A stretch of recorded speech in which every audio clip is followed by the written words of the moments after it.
So after 2 years since the official trailer, Rocko's Modern Life Static Cling finally hit Netflix this month.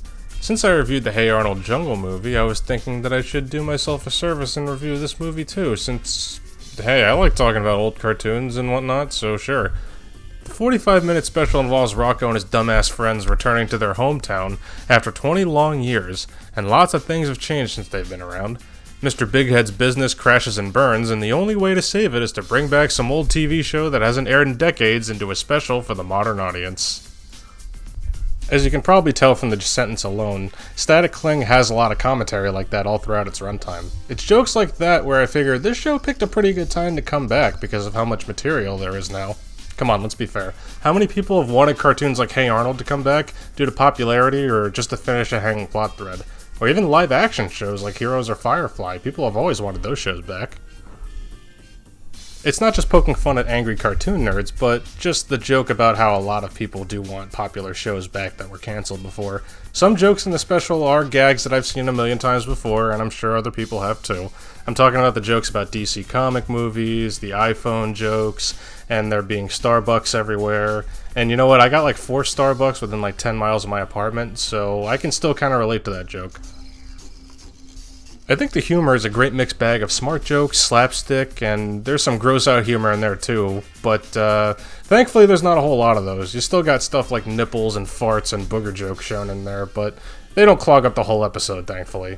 There's still a lot of subtle dirty jokes too, like what the show was originally known for, and pretty much all the gags involving those and the jabs at modern humor still get a laugh out of me, honestly. I'm also pretty easy to entertain when it comes to dumb sound effects, so I guess there's that too. The moral of Static Cling is mostly about embracing change and how difficult it is to live in a world that's constantly shifting and throwing crap at you. Mr. Bighead ends up losing his job and his home within the course of a day. That's pretty harsh. And the one thing I've heard people complain about is the change Mr. Bighead's son goes through. Ralph was originally a character that was very disconnected with his father because he wanted to follow his dreams and become a cartoonist, something that still stands as being a pretty relatable subject today. It was pretty relatable for the time. Making cartoons was a strenuous job that didn't always allow the people who worked on them to freely express their ideas or creativity. Ralph was meant to express these same problems in the show, which is a really clever way of expression from that standpoint.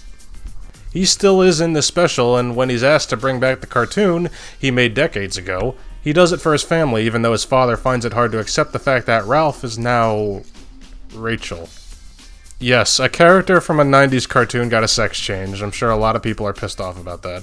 But to defend this plot point, I'd like to use the same retort for all the people who find the 3D printer and YouTuber jokes unfunny in this special. The show's called Rocko's Modern Life.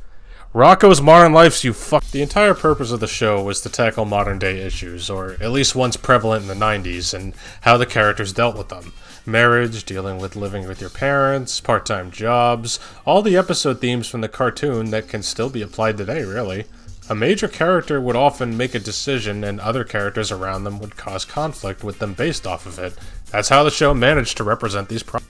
And even so, isn't trying to define your own sexuality and gender a pretty modern topic for us these days? Imagine if Rocko didn't have a plot point like this, it would be even more shocking, really. And what they do with the subject matter regarding Rachel is very well done and well. Mr. Bighead doesn't take change very well, and initially he has problems with his son being his daughter now. But it's the same way a lot of parents would react when seeing their child go through the same change after not seeing them for years on end. Ralph has also been a character who was always trying to find meaning and happiness in his life in the original show, and this plot point fits him and the show perfectly well. And in the end, Rachel connects with her father in a very, very touching way. I also really love how her mother is just so supportive of her change too. Like, it makes Mrs. Bighead even more of a caring mother and wife than she was before. On top of that, I think most of the jokes are still flat out hilarious, and there's still a lot of great riff material and commentary on modern life. Filbert tries becoming a YouTuber, which is not only a pretty funny joke, but it also ties into the theme of family at the end of the special. That's really sweet. And there's still some dark jokes that aren't too dark, but they're still really funny, as well as a lot of nods to the old show. There's still a lot of winks and nods to the old episodes of Rocko, like characters popping up and inside jokes that I'm sure a lot of people who saw the show originally would really, really like. I mean, I enjoyed them. I got a kick out of seeing all the characters come back. So I really enjoyed Static Cling. At the end of the day, it's really like watching one really long episode of the cartoon, and you know what? That's really all it needed to be. It's got the same spirit and charm as the 90s cartoon, while still offering a modern spin to it all. And while it's certainly something fans of the cartoons will love, I actually do think people who have never seen Rocko's Modern Life can just like this fine. Who knows, maybe it'll actually get them to go back and watch the show. There's still a lot of great episodes that are really relatable even today. The main premise of the show was always these life issues and grievances mixed with really funny and surreal animation, and this special captures all of that. I don't know if this means we'll ever get more episodes of the show, but for what we got, this special was very entertaining, and I really might go back and watch it a couple more times in the future. I was really glad to see Rocko come back, because not only was it a part of my childhood, I really think it was one of the best cartoons of its era because of how well it tackled these issues and could be presented in a way that children could understand. And not just children, I feel like young adults and a lot of other people would really enjoy a Rocko-esque cartoon nowadays in this day and age. It's an excellent return to form that's just a really solid special all around, and I was very happy to watch it. I don't know if this means we'll get more episodes of the show, but for what we got, this special was really entertaining, and I really do plan on going back and watching it a few more times after. It's a delicious slice of the 90s that's sure to be all kinds of goofy and heartwarming.